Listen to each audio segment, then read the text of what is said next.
Subscribe करिए हमारे channel target UP TET CTET को और बेल आइकन को दबाइए। हेलो दोस्तों, मैं आनंद स्वागत करता हूं आप सभी का आपके अपने channel target UP TET CTET में और ऐप अस्तित्व अकेडमी में। दोस्तों, लगातार मैं डीएलएड सेकेंड सेमेस्टर का जो भी आपको पूरा गणित का सिलेबस है उसको मैं चैप्टर वाइज यहाँ पे प्रैक्टिस करा रहा हूँ और इसमें सभी चैप्टर्स मैं करा चुका हूँ। जो लास्ट का चैप्टर आपका था वही बच गया है, जो है सर्वांग समता एवं समरूपता के विषय में। और किस आकृति पे आपको, देखिए सर्वांग समता और समरूपता तो एक कॉन्सेप्ट है, यूनिवर्सल है, लेकिन यहाँ पे किस आकृति पे आधारित होकर के इसको आपको पढ़ना होता है स्पेसिफिक, ये है त्रिभुज, ट्रायंगल पे। ठीक है, तो सर्वांग समता क्या होता है?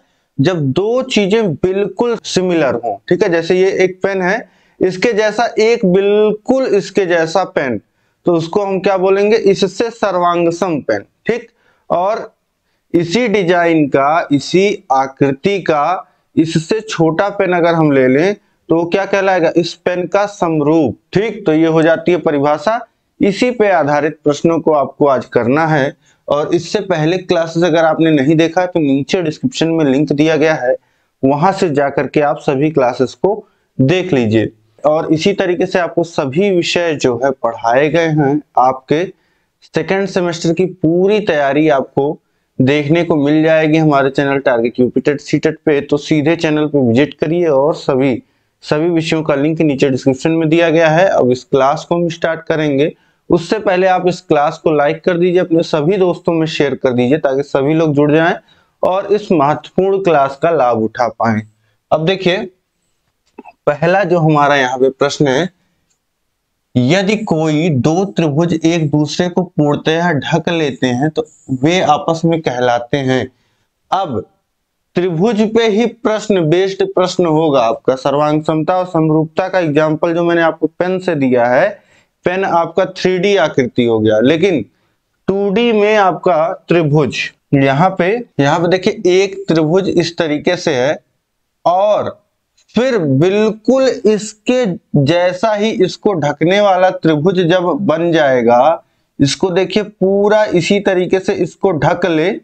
क्या बोल रहा है प्रश्न में? यदि कोई दो त्रिभुज एक दूसरे को पूर्णतया ढक लेते हैं तो वो आपस में क्या कहलाएंगे? यहाँ पे आपके दिमाग में आ रहा होगा सर्वांगसम। बिल्कुल सही आप सोच रहे हैं, लेकिन जब एक दूसरे को ये पूरा ढक ले रहे हैं तो यहाँ पे ये सर्वांगसम तो है ही, लेकिन साथ साथ ये क्या है? समरूप भी हैं। देखिए, समरूपता में केवल एक कंडीशन होता है कि हाँ दिखने में एक जैसे होने चाहिए, और वहीं सर्वांगसमता में उनका आकार, साइज भी एक होनी चाहिए, मतलब दूसरे को एक दूसरे को पूरा ढक लें। ठीक, तो कोई भी आकृति, अगर कोई भी दो त्रिभुज आपस में अगर सर्वांगसम होते हैं तो वो आपस में समरूप भी होंगे। तो यहाँ तो आपने सही केस किया कि दोनों त्रिभुज सर्वांगसम है, लेकिन ये क्या है? ये आपस में समरूप भी हैं। तो यहाँ पे सर्वांगसम और समरूप ये दोनों सही हो जाएगा। ऑप्शन सी में दिया गया है ए और बी दोनों, तो ये ऑप्शन सी जो हो जाएगा यह बिल्कुल सही हो जाएगा। अब इसके बाद देखिए आप, प्रसंख्या समान आकार होने पर आकृतियां कहलाती हैं। अब देखिए, समान आकार मतलब कि आकार मतलब क्या? साइज। समान साइज अगर है तो आकृतियां क्या कहलाएंगी? ऐसी आकृतियों को, अब तो आपके पास त्रिभुज का एग्जांपल आप छोड़िए, आपके पास ₹1 वाला सिक्का हो, ठीक है, और दोनों एकदम आइडेंटिकल सिक्के हों, एक दूसरे के ऊपर आप रख देंगे तो वो क्या होते हैं? समान आकार के होते हैं। तो उन दोनों को हम क्या कहेंगे? उन दोनों को हम कहेंगे सर्वांगसम, लेकिन वो समरूप भी तो हैं। जैसे पिछले प्रश्न में मैंने आपको बताया कि जो सर्वांगसम होंगे वो समरूप भी होंगे। तो यहाँ पे सर्वांगसम और समरूप दोनों सही हो जाएगा। ऑप्शन ए और बी दोनों सही होंगे। अब इसके बाद देखते हैं हम लोग, प्रश्न संख्या 3 है, कोण कोण भुजा प्रमेय के अंतर्गत कौन कौन से अवयव होते हैं? अब दो त्रिभुज हैं, ये समझ लीजिए, दो त्रिभुज हैं इस प्रकार से। अब इन दोनों त्रिभुजों में अगर सर्वांग समता देखना है, ठीक है, तो मान लेते हैं हमको ये कोण कोण और ये भुजा हमको पता है, ठीक है, ये बराबर है, तो ऐसे को हम बोलते हैं कोण। कोण भुजा प्रमेय, इसमें क्या होता है, दो कोण और एक भुजा जो होता है वह समान होता है, तो दो कोण एक भुजा यहाँ पे हो जाएगा। कोण कोण भुजा प्रमेय के अंतर्गत दो कोण एक भुजा, ये अवयव होते हैं, जैसा कि यहाँ आप फिगर में देख पा रहे हैं, ठीक है। ये दोनों ही सेम साइज के बने हुए हैं, ठीक है, ये बनाने में थोड़ा अंतर हो गया, देख लीजिएगा। इसके बाद देखिएगा प्रश्न संख्या 4 है, सर्वांगसम होने से क्या तात्पर्य है? आकार समान, आकृति समान, सर्व अंग समान। तो देखिए जब सर्वांगसम होते हैं दो आकृतियां, तो उसमें आकार साइज समान होता है, आकृति जो शेप होता है वो समान होता है, और सर्व अंग सभी जो अंग होते हैं, ठीक है, जैसे त्रिभुज की तीनों भुजाएं समान होती हैं, तीनों कोण समान हो जाते हैं जब जो दो त्रिभुज सर्वांगसम होते हैं। तो यहाँ पे ऑप्शन डी उपरोक्त सभी, यह बिल्कुल सही हो जाएगा। इसके बाद देखिए प्रश्न संख्या 5 है, संगत कोण आपस में बराबर तथा उनकी संगत भुजाओं की लंबाइयां अनुपातिक होना प्रतिबंध है। संगत कोण आपस में बराबर हों और उनकी संगत भुजाओं की लंबाइयां अनुपातिक हों, तो ऐसे में क्या बोलते हैं? ऐसे में देखिए यहाँ पे समझिए, जब ये दो त्रिभुज आप देख पा रहे हैं, यहाँ पे आप देखेंगे तो ये इस तरीके से मान लेते हैं, ये जो है ये संगत कोण है और ये भुजाएं जो हैं संगत, इनका अनुपात बराबर है। तो ऐसे में क्या होता है, ये समरूपता की परिभाषा होती है कि जो कोण है, यहाँ पे आप देखेंगे कि त्रिभुज जो है बिल्कुल सिमिलर बना हुआ है, बस जो है यहाँ पे आप देख पा रहे हैं कि आकृति जो शेप है वो लगभग बराबर है, लेकिन अंतर किसका है? साइज का अंतर है, ठीक। तो जैसे एग्जाम्पल आप लीजिए, राम मंदिर अभी नया निर्माण हुआ है और उसी निर्माण से जुड़े हुए छोटे छोटे आपको देखने को मिलेगा कि राम मंदिर लकड़ी के आपके छोटे छोटे बिक रहे हैं। तो अंतर क्या है? एक भव्य बना हुआ है बड़े रूप में और एक छोटे रूप में है, ठीक। तो वैसे ही यहाँ पे सिचुएशन समझिए कि बना तो वैसे ही है, यहाँ पे कोण तो वैसे ही रहेंगे, लेकिन जो यहाँ पे भुजाओं का अनुपात है वह बराबर होगा, ठीक है। जैसे कि इस भुजा का जो अनुपात इस भुजा से है, वही इस भुजा का अनुपात इस भुजा से, वही अनुपात इसका इससे, ठीक। तो यहाँ पे आप देख पा रहे हैं कि संगत कोण आपस में बराबर तथा उनकी संगत भुजाओं की लंबाइयां अनुपातिक होना प्रतिबंध है। तो ये प्रतिबंध दिखाता है कि ये दो त्रिभुज क्या हैं? आपस में समरूप हैं। तो ये समरूपता का प्रतिबंध है, सिमिलर होने का, मतलब देखने में आपको क्या लगेगा? सिमिलर, एक जैसा रूप देखने को में लगेगा, ठीक। और सर्वांग समता में क्या होता है कि साइज भी बराबर हो जाती है और बिल्कुल सेम टू सेम हो जाता है, ठीक। अब इसके बाद देखेंगे हम अगला प्रश्न संख्या 6, यदि किन्हीं दो रेखाखंडों की लंबाई बराबर हो तो उन्हें कहते हैं, दो रेखाखंडों की लंबाई अगर बराबर है, जैसे एक रेखाखंड ये और एक रेखाखंड ये, अगर दोनों आपस में बराबर हैं तो ऐसे रेखाखंड को आप क्या कहेंगे? ऐसे। अब इसमें तो कुछ है नहीं, ठीक है, तो ये दोनों एक दूसरे के बिल्कुल लंबाई में भी बराबर है, शेप में भी, आकृति में भी बराबर है, तो सर्वांगसम रेखाखंड बोल देंगे। ऑप्शन ए जो हो जाएगा यह बिल्कुल सही हो जाएगा। इसके बाद देखिए प्रश्न संख्या 7 है, सर्वांगसम को प्रदर्शित करने के लिए चिन्ह का प्रयोग किया जाता है। तो बराबर के ऊपर एक ऐसी कर्व लाइन, ठीक है, ये बराबर का चिन्ह है, इसके ऊपर ऐसे कर्व लाइन दिखा दिया तो ये क्या हो जाता है? ये सर्वांगसम। जैसे हम लिखते हैं गणित में 5 बराबर 5, ठीक, 5 5 के बराबर है ये दिखाते हैं, तो यहाँ क्या लगाया? बराबर का चिन्ह। वैसे ही अगर दो त्रिभुज को सर्वांगसम दिखाना है तो ऐसे दिखाते हैं, ठीक है, त्रिभुज एबीसी सर्वांगसम है, त्रिभुज पीक्यूआर के नाम लिख देंगे, ठीक। तो इस तरीके से ये सर्वांगसमता का चिन्ह हो जाता है। ऑप्शन सी जो हो जाएगा यहाँ पे यह बिल्कुल सही हो जाएगा। इसके बाद देखते हैं प्रश्न संख्या 8 है, यदि दो त्रिभुजों के संगत शीर्ष, संगत भुजाएं तथा संगत कोण बराबर हो तो उन्हें कहते हैं, ठीक है, इसको वो बना दीजिए। यदि दो त्रिभुजों के संगत शीर्ष, संगत भुजाएं, संगत कोण बराबर हो तो उन्हें क्या कहेंगे। सब कुछ यहाँ पे आप देख पा रहे हैं बराबर हैं, दो त्रिभुजों में संगत शीर्ष, संगत भुजाएं। भुजाएं जब बराबर बोल दिया तो इसका मतलब क्या है, इसका आकार भी समान है और कोण भी बराबर बोल रहा है। कोण से समझिएगा कि आकृति, शेप, जैसे ये दोनों मेरे हाथों के बीच में एक कोण बन रहा है, ठीक। तो जब कोण बोल दिया तो आकृति हो जाएगा, ठीक। जैसे कोण बदलने से क्या हो जा रहा है, आकृति जो है चेंज हो रही है। तो कोण से आप याद रखिएगा आकृति को, और समान भुजाओं से याद रखिएगा कि अगर समान भुजाएं हैं और समान कोण है, सब कुछ समान मिल रहा है, तो इससे क्या हो जाता है कि ये सर्वांगसम त्रिभुज बोलेंगे, ठीक। जब सारी चीजें बराबर हैं तो ऑप्शन डी सर्वांगसम त्रिभुज। इसके बाद देखिए प्रश्न संख्या 9 है, दो आकृतियों के समरूपता को प्रदर्शित करने के लिए चिन्ह का प्रयोग किया जाता है। तो ए में आप देख रहे हैं ये सर्वांगसम का है और बी में जो है ये समरूपता का है और ये जोड़ का है, ये बराबर का है, ठीक। तो समरूपता को प्रदर्शित करने के लिए बस ऐसे एक कर्व लाइन के द्वारा जो है दिखा दिया जाता है, ठीक।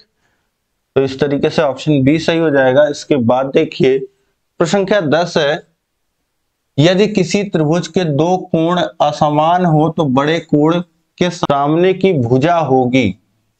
ये भुजा लिखना था यहाँ पे। तो देखिए यदि किसी त्रिभुज के दो कोण असमान हो तो बड़े कोण के सामने की भुजा क्या होती है। अब समझिएगा कि ये समझिए आप, यदि किसी त्रिभुज के दो कोण असमान है तो यहाँ पे आप देखिए एक त्रिभुज हम बना लेते हैं। जैसे यहाँ पे अब आप देख पा रहे हैं कि ये एक त्रिभुज है। अब इस त्रिभुज में आप देख पा रहे हैं कि जो कोण है, ये एक कोण है और एक कोण ये आप देख पा रहे हैं, ये कोण क्या है, आपस में असमान कोण है।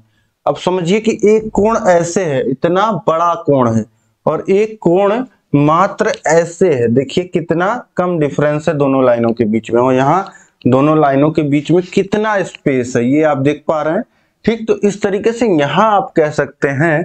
अब इन दोनों कोणों के सामने की भुजा देखिए, इस कोण के सामने की भुजा देखिए, जब जो है ये ज्यादा ओपन है तो इसके सामने की भुजा जो है बड़ी है, और ये थोड़ा ओपन है तो इसके सामने की भुजा छोटी है। तो इस तरीके से यहाँ पे आप जब देख पा रहे हैं तो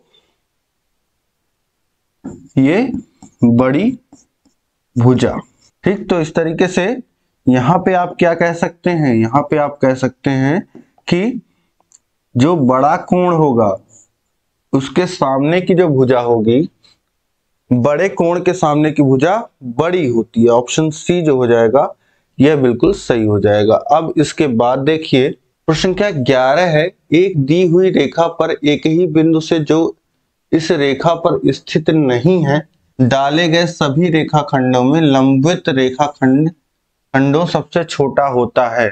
अब समझिए प्रश्न में क्या कह रहा है कि एक दी हुई रेखा पर, ठीक, ये एक लाइन है, पर एक ही बिंदु से जो इस रेखा पर स्थित नहीं है, डाले गए सभी रेखाखंडों में लंबित रेखाखंड सबसे। अब देखिए इस रेखा पे एक बिंदु है जो इस रेखा पे नहीं है, इस बिंदु से क्या किया जा रहा है कि इस रेखा तक आप पहुंच रहे हैं इस तरीके से। तो जब आप पहुंच रहे हैं तो बोल रहा है डाले गए सभी रेखाखंडों में लंबित रेखाखंड सबसे। ये जो लंबवत आता है, जो 90 अंश का कोण बनाएगा इस रेखा के साथ, उसकी जो लंबाई होगी, ठीक, सभी रेखाखंडों में लांबिक रेखाखंड सबसे होता है, सबसे छोटा होता है, ठीक। लंबवत दूरी कहीं भी आप बिल्कुल सीधा अगर जाते हैं तो सबसे कम दूरी होती है, आपको पता है, ठीक। तो इसी तरीके से एक बिंदु से रेखाखंड तक जो लंबवत दूरी होती है, वो लांबिक जो यहाँ पे लिखा हुआ है वह सबसे छोटा होता है, ठीक। ये समझ गए आप। इसके बाद देखिए प्रश्न संख्या 12 है, जब दो समकोण त्रिभुजों में से किसी एक समकोण त्रिभुज का कर्ण दूसरे त्रिभुज के कर्ण के बराबर तथा पहले त्रिभुज के एक अन्य भुजा दूसरे त्रिभुज के संगत भुजा के बराबर हो तो दोनों समकोण त्रिभुज होते हैं। लांबिक, 180 कोण, समरूप या सर्वांग सम। तो समझिएगा, प्रश्न समझिए। जब दो समकोण त्रिभुज में से किसी एक समकोण त्रिभुज का कर्ण दूसरे त्रिभुज के कर्ण के बराबर, तो दो समकोण त्रिभुज आप बना लीजिए। ये देखिए, दो समकोण त्रिभुज यहाँ पे आपको दिख रहे हैं। समकोण त्रिभुज का मतलब क्या?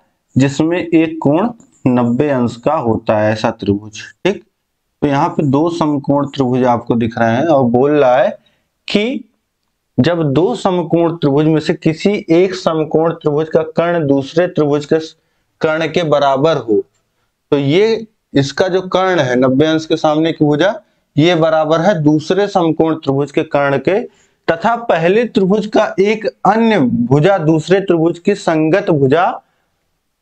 ये बार बार भुजा क्यों लिख रहे हैं? भुजा को भुजा के बराबर हो तो दोनों समकोण त्रिभुज होंगे। क्या होंगे?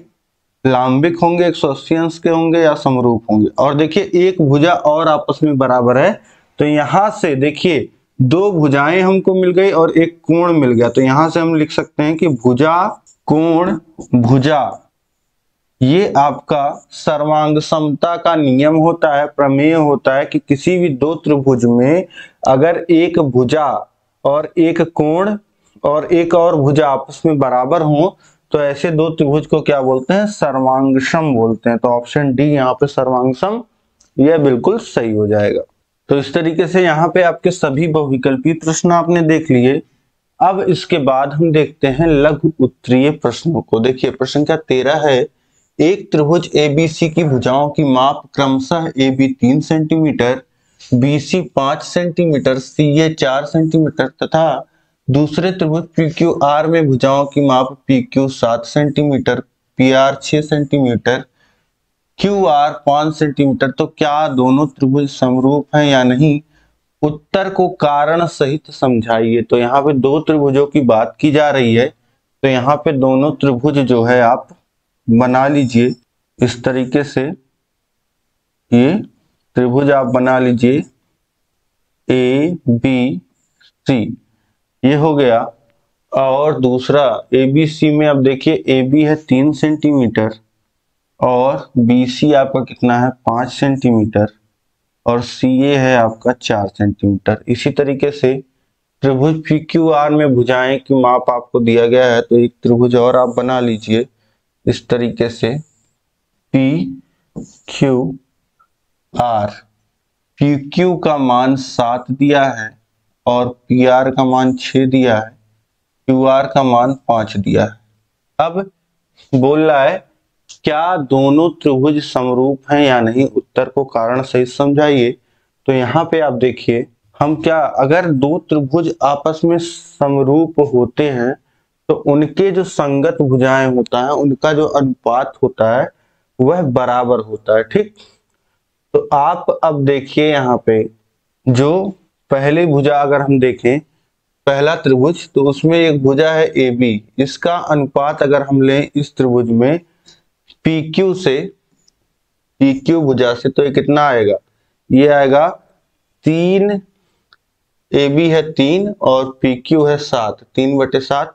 इसी तरीके से AB और फिर इसके बाद देखिए भुजा BC और QR का अगर हम लोग अनुपात लें तो कितना हो जाएगा? BC है 5 और QR है 6। इसी तरीके से अगर इसका अनुपात लें CA का अनुपात RP से, तो कितना हो जाएगा? CA है 4 और RP है 5। तो यहां से आप देख पा रहे हैं क्या कि किसी भी भुजा का जो अनुपात है, दो संगत भुजाओं का जो अनुपात है, वो आपस में यहाँ पे बराबर आपको देखने को, अनुपात इसका देखिए 3/7 आ रहा है, ये 5/6 आ रहा है, 4/5 आ रहा है, और सब सिंप्लीफाई भिन्न में है, कोई ऊपर नीचे कुछ कटने वाला नहीं है। तो यहाँ हमको सीधे सीधे दिख रहा है कि सभी जो अनुपात हैं, यहाँ सभी संगत भुजाओं, अब ये कारण लिख दीजिए यहाँ पे कि सभी संगत भुजाओं के जो अनुपात हैं, अनुपात का जो मान है वह अलग अलग है, इसलिए ये दोनों त्रिभुज आपस में समरूप नहीं है। ठीक है, तो दोनों त्रिभुज आपने यहाँ पे बना दिया और त्रिभुजों के संगत भुजाओं का अनुपात आपने निकाल लिया, आपस में बराबर नहीं है, इसलिए ये समरूप नहीं है। अब इसके बाद अगला प्रश्न देखिए, प्रश्न संख्या 14 है, त्रिभुज ABC में कोण A जो है 65 अंश, कोण C 40 अंश और त्रिभुज PQR में त्रिभुज ABC के समरूप है। बोल दिया कि त्रिभुज PQR जो है त्रिभुज ABC के समरूप है, यदि कोण Q 65 अंश है तो त्रिभुज PQR के अन्य दो कोण के मान बताइए। तो यहाँ पे त्रिभुज ABC हम बना लेते हैं, ABC, और इसी के समरूप त्रिभुज PQR, क्योंकि दिया है दोनों त्रिभुज आपस में क्या है, समरूप हैं, और कोण A जो दिया है वह दिया है 65 अंश और कोण C जो दिया गया है वह दिया गया है 40 अंश। अब समझिए, त्रिभुज PQR में त्रिभुज ABC के समरूप है बता दिया, और कोण Q जो है आपको दिया है 65 अंश, कोण Q दिया है 65 अंश। अब तो त्रिभुज PQR के अन्य दो कोण के मान बताइए। अब देखिए, जब बोल रहा है कि समरूप हैं तो यहाँ पे जो होगा संगत कोण जो होंगे वह बराबर होंगे, तीनों कोण के बराबर होंगे। तो यहाँ पे आप देख पा रहे हैं कि कोण A और कोण C दिया गया है, तो कोण B आप निकाल सकते हैं। कोण B कैसे आप निकालेंगे, कोण B जैसे त्रिभुज के तीनों अंतः कोणों का योग, कोण A, कोण B और कोण C का योग जो होगा वह बराबर होगा 180 अंश के, और दो कोण आपको पता है 65 अंश और कोण C है 40 अंश, तो ये कितना हो जाएगा, कोण B हो जाएगा 75 अंश। ठीक, कोण B आपका आ गया 75 अंश। अब ये 75 अंश आ गया, तो यहाँ पे देखिए एक कोण 65 अंश पहले से ही है, एक कोण 65 अंश। तो इस आकृति को ऐसे आप टिल्ट करके देखिए तो ये टॉप पे चला जाएगा और कोण B बराबर हो जाएगा कोण R के, क्योंकि ये समरूप त्रिभुज हैं। तो यहाँ पे कोण R का जो मान हो जाएगा वह B के बराबर 75 अंश, और कोण अब क्या बचा आपका P, कोण P जो हो जाएगा वह बराबर हो जाएगा कोण C के, तो कोण P का मान कितना आ जाएगा, 40 अंश। ठीक, तो इसी तरीके से ये आपका 40 अंश और ये 75 अंश। ठीक, तो इस तरीके से बाकी दोनों कोणों का मान पूछा है तो वो 40 और 75 आपका बिल्कुल सही उत्तर हो जाएगा। ठीक है, समरूप है त्रिभुज तो शेप समान होगा, आकृति एक तरीके की होगी। जब आकृति एक तरीके की होगी तो तीनों कोणों का मान जो है वो आपस में बराबर होगा। ठीक, तो इस तरीके से इसको आप आसानी से कर लेंगे। अब इसके बाद देखिए प्रश्न संख्या 15 है, मान लीजिए कि त्रिभुज ABC समरूप है त्रिभुज DEF के और इनके क्षेत्रफल क्रमशः 64 सेंटीमीटर स्क्वायर और 121 सेंटीमीटर स्क्वायर है। यदि EF 15.4 सेंटीमीटर हो तो BC ज्ञात कीजिए। अब देखिए दो त्रिभुज यहाँ पे बात हो रही है, कौन कौन से त्रिभुज हैं, ABC और एक त्रिभुज है DEF। ठीक, ये दो त्रिभुज हैं। ठीक, अब इनके क्षेत्रफल जो हैं वो इसका 64 सेंटीमीटर स्क्वायर है और इसका 121 सेंटीमीटर स्क्वायर। अब समझिए EF बराबर आपको दिया गया है 15.4 सेंटीमीटर, तो BC ज्ञात कीजिए। BC आपको निकालना है। अब समझिए ये BC भुजा आपको निकालना है। अब आपको पता होता है क्या, समरूप त्रिभुज होते हैं, ध्यान से सुनिएगा, जो समरूप त्रिभुज होते हैं, देखिए आपको क्या दिया है, भुजा दिया है और क्षेत्रफल दिया गया है। तो इसका मतलब हमको एक संबंध ऐसा पता होना चाहिए समरूप त्रिभुजों के बारे में जो जिसमें क्षेत्रफल आता हो और भुजाएं आती हों। तो ऐसा एक प्रमेय होता है समरूप त्रिभुज में कि जो समरूप त्रिभुज हैं, अगर दो समरूप त्रिभुज हैं तो उनके क्षेत्रफलों का जो अनुपात होता है वह बराबर होता है उन दोनों त्रिभुजों के भुजाओं के अनुपात के वर्ग के बराबर। यानी कि यहां पे लिख लीजिए त्रिभुजों के क्षेत्रफल का अनुपात ये बराबर होता है उनके किसी भी संगत भुजाओं के अनुपात के वर्ग के। अब समझिए ये प्रमेय आप समझ पा रहे हैं कि त्रिभुजों के क्षेत्रफलों का जो अनुपात होगा वह उनके किसी भी संगत भुजाओं के अनुपात के वर्ग के बराबर होगा। अब देखिए आपको पता है कि जब समरूप त्रिभुज होते हैं तो उनकी कोई भी संगत भुजा का आप अनुपात लेंगे तो वो आपस में बराबर होता है। तो कोई भी भुजा का अनुपात आप ले लीजिए और उसका वर्ग दिखा दीजिए, वह बराबर होगा किसके? त्रिभुजों के क्षेत्रफलों के अनुपात के। यानी कि यहाँ पे आप लिख सकते हैं एरिया त्रिभुज ए बी सी का क्षेत्रफल बटे त्रिभुज डी ई एफ का क्षेत्रफल, ये बराबर होगा त्रिभुज ए बी सी में कौन सी भुजा है? देखिए हमारे पास एक नोन भुजा है जिसका मान हम जान रहे हैं वह है EF, तो इसकी संगत भुजा क्या है? BC है। तो BC बटे EF का वर्ग, अनुपात ले लिया हमने दोनों संगत भुजाओं का और इसका वर्ग कर दिया। अब यहां पे समझिए, आगे सॉल्व करिए। तो त्रिभुज ABC का क्षेत्रफल कितना दिया गया है? 64 और इसका कितना दिया गया? 121 और ये बराबर है BC बाई EF कितना है? 15.4।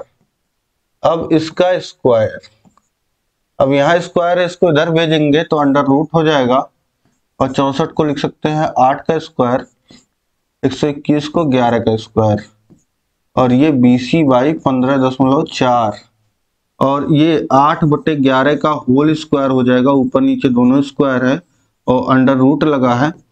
अब रूट और स्क्वायर आपस में कैंसिल हो जाएगा, हट जाएगा, 8/11 आ जाएगा। BC by 15.4। अब BC का जो मान हो जाएगा वह हो जाएगा 8/11 गुणे 15.4। अब 11 से काटेंगे तो 11 का नम 11 और 11 का नम 11 और 4 बचा और 0.4, तो दशमलव लगाएंगे 44 हो जाएगा और 4 बार जाएगा 1.4। तो BC का जो मान हो जाएगा 8 गुणे 1.4। अब गुणा कर लीजिए तो कितना आ जाएगा? 8 चौक 32 के 2 हासिल लगा 3 और 8 एक नम 8 और 3 11.2 सेंटीमीटर। ये आपको उत्तर मिल जाएगा। जो BC का मान हो जाएगा वह 11.2 सेंटीमीटर हो जाएगा। ठीक है, तो इस तरीके से देखिए ये प्रमेय अगर आपको पता है तो ये 2 नंबर का प्रश्न जो है बहुत ही आसानी से आप कर लोगे। ठीक है, तो बहुत ही आसान प्रमेय भी है, आसानी से मैंने आपको बता दिया और इस प्रमेय का इस्तेमाल आप देखेंगे कई तरीके के प्रश्न इस पे बनेंगे। अब चलिए इससे नेक्स्ट प्रश्न देखते हैं। अगला प्रश्न हमारा प्रश्न क्या 16। यदि दो समरूप त्रिभुजों के क्षेत्रफल बराबर हों तो सिद्ध कीजिए कि वे त्रिभुज सर्वांगसम होते हैं। अब बोला कि दो समरूप त्रिभुज का क्षेत्रफल क्या है? बराबर है। तो आपको सिद्ध करना है कि वे सर्वांगसम होंगे। ठीक, अब समझिए यहीं पे लिख लेते हैं, माना दो त्रिभुज ABC और त्रिभुज PQR हैं जिनका क्षेत्रफल बराबर है।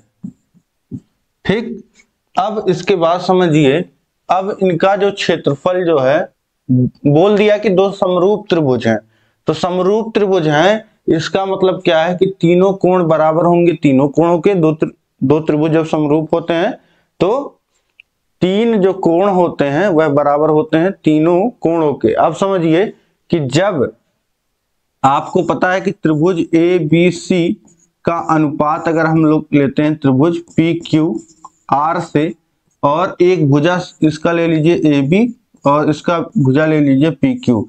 अब दोनों जो त्रिभुज का क्षेत्रफल यहां लिखिए, यहां लिखिएगा त्रिभुज एबीसी का क्षेत्रफल, त्रिभुज एबीसी का क्षेत्रफल और बटे त्रिभुज पी क्यू आर का क्षेत्रफल, ये बराबर होगा इनके दोनों भुजाओं के A B by P Q के होल स्क्वायर के, इसके वर्ग के अनुपात के। अब ये दोनों का जो है क्षेत्रफल बराबर है तो कट जाएंगे, आएगा क्या एक, और ये A B by P Q का होल स्क्वायर और स्क्वायर इधर लगाएंगे तो अंडर रूट एक आएगा, A B by P Q जो हो जाएगा वह एक के बराबर हो जाएगा, और तिर्यक गुणा कर लेंगे तो A B by P Q आ गया, यानी कि एक भुजा हमको बराबर मिल गई। ठीक, तो दोनों त्रिभुज के एक संगत भुजा बराबर, यहां से हमने ये सिद्ध कर दिया। और हमको पता होता है कि समरूप त्रिभुज के सभी कोण बराबर होते हैं, सभी कोण बराबर होते हैं, अर्थात यहाँ पर दोनों त्रिभुजों सभी कोण और भुजा बराबर हैं तो ये आपस में सर्वांगसम होंगे। ठीक, तो इस तरीके से आप समझ पा रहे हैं कि इस तरीके से कैसे हमने यहाँ पे दिखा दिया, सिद्ध कर दिया। हमने जो है वही प्रमेय लगाया यहाँ पे कि इनके जो क्षेत्रफलों का अनुपात है अगर बराबर है तो ये दोनों का मान हो जाएगा एक, और यहाँ से हमने जो है एक भुजा को भी बराबर दिखा दिया। अब समरूप हैं तो कोण तो बराबर थे ही, अब हमको भुजा भी बराबर मिल गई तो यहाँ से हम कह सकते हैं कि दोनों त्रिभुज सर्वांगसम भी होंगे। ठीक, तो इस तरीके से ये आपका हो गया। अब इसके बाद देखिए अगला प्रश्न है, प्रश्न क्या 17, एक त्रिभुज एबीसी की भुजाएं ए बी बी सी और सी ए के मध्य बिंदु क्रमशः डी ई और एफ हैं।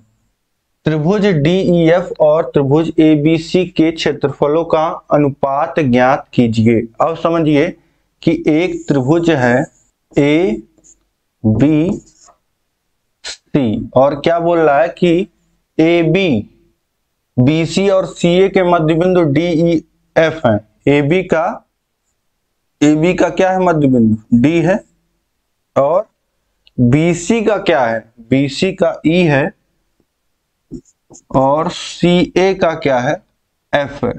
अब क्या बोल रहा है कि त्रिभुज डी ई एफ त्रिभुज बना लीजिए, त्रिभुज डी ई एफ ये त्रिभुज जो है, और त्रिभुज ए बी सी ये बड़ा वाला के क्षेत्रफलों का अनुपात ज्ञात कीजिए। तो अब देखिए यहाँ पे एक प्रमेय आपको पता होना चाहिए, वो क्या है, देखिए जब भी किसी भी त्रिभुज में आप अगर दो भुजाओं के मध्य बिंदुओं को मिला रहे हैं, दो भुजाओं के मध्य बिंदुओं को अगर मिला रहे हैं, जैसे डी ई मध्य बिंदु है यहाँ पे, ठीक, तो ये जो डी जो भुजा होती है यह इस भुजा के आधी होती है। अगर ये बीसी भुजा बी लंबाई की है तो ये b/2 लंबाई का होगा। ठीक, इसका लंबाई में आधा और इसके समांतर हो जाता है। ठीक है, तो यहाँ पे समांतर वाले का हमें यूज नहीं है, लेकिन जानिए कि किसी भी त्रिभुज में अगर दो भुजाओं के मध्य बिंदुओं को मिलाया जाता है तो वह तीसरी भुजा के समांतर और लंबाई में उससे आधी होती है। ठीक, अब समझिए यहाँ पे कि इसी तरीके से अगर ए बी सी ये त्रिभुज है और ए बी भुजा को अगर हम माने लंबाई ए है तो इस भुजा के समांतर ये वाली भुजा ई एफ होगी और इसका जो मान होगा वह a/2 होगा। और इसी तरीके से बी सी भुजा की लंबाई अगर b माने तो ये इसके समांतर और आधा कौन होगा, डी एफ होगा, b/2 इसका मान हो जाएगा। और सी भुजा के यहाँ पे सी ए भुजा की लंबाई अगर स्मॉल सी माने, ठीक, तो इसका जो मान होगा c/2 होगा। ठीक, तो यहां से अगर माना, यहीं पे लिखिएगा, माना AB बराबर A, BC बराबर B और CA बराबर C। ठीक, ये लंबाइयां हमने मान लिया। अब हमको पता होता है कि त्रिभुज में किसी दो भुजाओं के, ये प्रमेय लिख दीजिएगा, भुजाओं के मध्य बिंदुओं को मिलाने वाली रेखा, मध्य बिंदुओं को मिलाने वाली रेखा तीसरे भुजा के समांतर व न लिख के और लंबाई में आधी होती है। तो यहां से अब हम तीनों भुजाओं का लंबाइयां यहां पे लिख देंगे। त्रिभुज DEF है, उसमें DE क्या हो जाएगा, DE हो जाएगा DE का मान यहां से हम देख पा रहे हैं c/2 होगा, और EF का जो मान होगा वह a/2 होगा, और FD का जो मान होगा वह b/2 होगा। ठीक, ये तीनों मान यहां से हमको इस तरीके से मिल गए।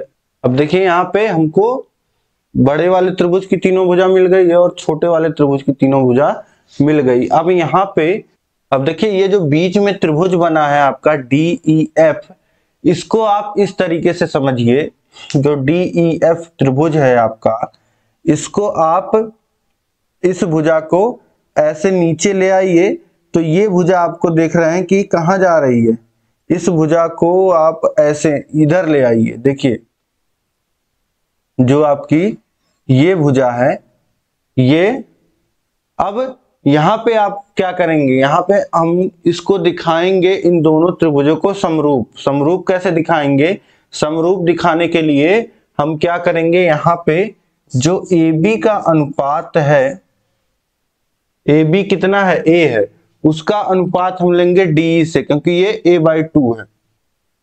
इसका अनुपात हम लेंगे इस भुजा से DEF, तो इसका मान कितना आएगा, AB का जो मान है A और EF का मान है a/2, तो A से A कट जाएगा और ये 2 का गुणा ऊपर होगा, 2/1, तो AB/EF 2/1 आ रहा है। और इसी तरीके से अगर हम अनुपात लें, BC का अनुपात हम किससे लेंगे, FD से लेंगे।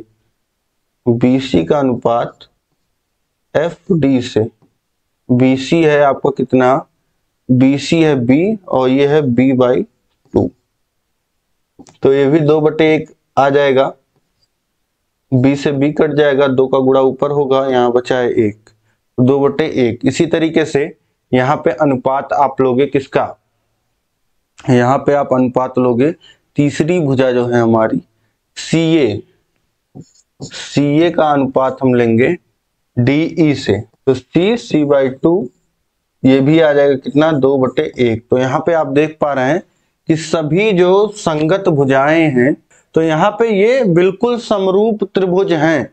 ठीक, बस यहाँ पे अगर आपको तीनों भुजाओं का अनुपात बराबर मिल जा रहा है तो ये समरूप त्रिभुज है। तो यहां से लिख सकते हैं कि त्रिभुज ABC, त्रिभुज ये DEF समरूप हैं। ठीक, तो इस तरीके से ये दोनों त्रिभुज हमको समरूप मिल गए। अब जब ये दोनों त्रिभुज समरूप हो गए हैं तो यहां से हम फॉर्मूला लगा सकते हैं, कौन सा, कि दो त्रिभुज अगर समरूप हैं, त्रिभुज ABC का जो क्षेत्रफल होगा और बटे त्रिभुज DEF का जो क्षेत्रफल होगा, यह बराबर होगा किसके, यह बराबर होगा इनके भुजाओं के अनुपात के वर्ग के। ठीक है, यानी कि AB/EF का स्क्वायर। तो ये हो गया आपका कितना है, ये 2/1 तो 2/1 का स्क्वायर कितना मिल जाएगा, 4/1, यानी कि 4:1। ये अनुपात हमको मिल जाएगा, यही हमको अनुपात यहाँ पे निकालना था। ठीक, तो आसानी से ये आप कर लेंगे। अब इसके बाद देखिए प्रश्न संख्या 18 है, ABC और BDE दो समबाहु त्रिभुज हैं, इस प्रकार हैं कि D भुजा BC का मध्य बिंदु है। D जो भुजा है, D जो बिंदु है, D बिंदु यहाँ लिखा है, भुजा नहीं, D बिंदु BC का मध्य बिंदु है। त्रिभुजों ABC और BDE के क्षेत्रफलों का अनुपात ज्ञात कीजिए। तो यहाँ पे देखिए आप कि जब D जो है मध्य बिंदु है, D BC का मध्य बिंदु है, और यहाँ पे इनको एक लाइन और लिखना था कि जो E है वह AB का मध्य बिंदु है। यहाँ इन्होंने E का जिक्र नहीं किया, लेकिन यहाँ आपको पता चल रहा है कि E जो है ये भी मध्य बिंदु है। अब यहाँ पे आप देखिए कि तीन कोण, ये तीनों कोण जो हैं आप देख रहे हैं 60-60-60 के हैं, और ये एक कोण B कॉमन है, और ये दोनों कोण भी 60-60 के हैं। तो यहाँ पे आप दिख रहा है कि ये दोनों त्रिभुज क्या हैं, समरूप हैं। तो जब समरूप हैं तो यहाँ से क्या होगा कि अगर ये भुजा AC भुजा मान लेते हैं लंबाई A है, तो ये लंबाई कितना होगा, A/2 होगा, क्योंकि ये दोनों मध्य बिंदुओं को मिलाने वाली रेखा है। ठीक, तो यहां से अब हम लोग लिख सकते हैं कि दोनों त्रिभुज समरूप हैं, और समरूप त्रिभुजों का क्षेत्रफल जो होता है ABC और त्रिभुज BDE के क्षेत्रफलों का अनुपात जो होगा वह बराबर होगा किसी एक संगत भुजा, कोई भी संगत भुजा ले लीजिए, उसके अनुपात के, उनके अनुपात के वर्ग के बराबर, यानी कि AC बाई ED का स्क्वायर। AC कितना है, AC को हमने माना है A, ED है हमारा A/2 का होल स्क्वायर, ये बराबर हो जाएगा 2 का गुणा ऊपर होगा, A कट जाएगा, स्क्वायर, तो ये आ जाएगा 4/1, जिसे लिख सकते हैं 4:1। तो क्षेत्रफलों का अनुपात जो हमसे पूछ रहा था वह आ जाएगा 4:1 का अनुपात। अब इसके बाद देखिए यहाँ पे प्रश्न संख्या 19 है, दो समरूप त्रिभुजों की भुजाएं 4:9 के अनुपात में हैं, इन त्रिभुजों के क्षेत्रफल का अनुपात बताइए। तो दो समरूप त्रिभुजों के भुजाओं का जो अनुपात है वह 4:9 है, और इन त्रिभुजों के क्षेत्रफलों का अनुपात आपको बताना है। तो आपको पता है कि त्रिभुजों के जो क्षेत्रफलों का अनुपात होता है, त्रिभुजों के क्षेत्रफल का अनुपात ये बराबर होता है भुजाओं के अनुपात के वर्ग के, अनुपात के वर्ग के बराबर होता है। अब भुजाओं का अनुपात हमको पता है 4:9 है, यानी कि इसको लिख सकते हैं 4/9, और इसका स्क्वायर हो जाएगा, वर्ग होता है क्योंकि, तो ये 4 का वर्ग 16 और 9 का वर्ग 81। अब अनुपात बताना है तो यही हो जाएगा 16:81। तो त्रिभुजों के क्षेत्रफलों का जो अनुपात हो जाएगा वह 16:81 आ जाएगा। ठीक है, तो इस तरीके से यहाँ पे इतने कॉन्सेप्ट पे आपके प्रश्न बन सकते थे, जिसको मैंने यहाँ पे करा दिया आपको। और यह जो पूरा सेकेंड सेमेस्टर का मैथ है वह पूरा इस तरीके से चैप्टर वाइज मैंने आपको सॉल्व करा दिया। उम्मीद है कि यह सीरीज आप सभी को बहुत पसंद आई होगी, और इसको अधिक से अधिक शेयर करिए। जितने लोग देखेंगे उतना ही बेहतर रहेगा। ठीक है, सबके लिए लाभप्रद हो, तो सबसे अधिक जरूरी है शेयर करना आपका और लाइक करना। ठीक, और उसके अलावा इसका जो फ्री PDF है आपका सभी चैप्टर्स का, वह आपको टेलीग्राम पे दे दिया गया है। इसका सलूशन आप डाउनलोड कर लीजिए, और कहीं भी दिक्कत आए तो व्हाट्सएप पे कांटेक्ट करिए। आप इंस्टाग्राम पे हमको फॉलो कर सकते हैं, और अगर आप चाहते हैं कम समय में बेहतर ढंग से तैयारी करना, हमारे नोट्स के द्वारा, हमारे जो टेस्ट सीरीज दिया गया है उसके द्वारा, तो आपको डाउनलोड करना है हमारा ऐप अस्तित्व एकेडमी ऐप। ये आपको प्ले स्टोर पे मिल जाएगा, या नीचे डिस्क्रिप्शन में आपको लिंक मिल जाएगा, वहां से डाउनलोड कर लीजिए। और वहां पे आपको सारी सुविधाएं मिल जाएंगी। यहाँ पे देखिए चैनल को आप सब्सक्राइब कर लीजिए और इसी तरीके की महत्वपूर्ण क्लासेस मैं आपके लिए लेकर के आता रहूंगा। इसके बाद आपको क्या पढ़ना है आप खुद कमेंट करके बताइए और इसी तरीके से मैं आपको बेहतर से बेहतर क्लास ला करके देता रहूंगा। आपको जो हमारा ऐप है इस पे टेस्ट सीरीज मिल जाएगा जिससे आप खुद जो है टेस्ट दे पाएंगे और जो नोट्स मेरे द्वारा क्लासेस में तैयार किया गया है उसको आप मैथ का प्राप्त कर लीजिए ऐप के द्वारा। इसी तरीके से सभी विषयों का आपका मिल जाएगा। एक नाम मात्र का फीस है आपका जिसको पे करते ही आपको सभी सब्जेक्ट्स का पूरा स्टडी मटेरियल जो है मिल जाएगा। तो उम्मीद है कि सारी चीजें आप समझ गए होंगे और यहाँ पे बहुत ही इंपॉर्टेंट है कि आप जो है अस्तित्व एकेडमी ऐप डाउनलोड करें। तो उम्मीद है कि सभी चीजें आप समझ गए होंगे। इसी तरीके से सभी विषय पढ़ाए गए हैं, सभी विषयों का लिंक नीचे डिस्क्रिप्शन में दिया गया है। तो इसी तरीके से बने रहिए, चैनल से पढ़ते रहिए। मिलते हैं नेक्स्ट क्लास में। जय हिंद, जय भारत।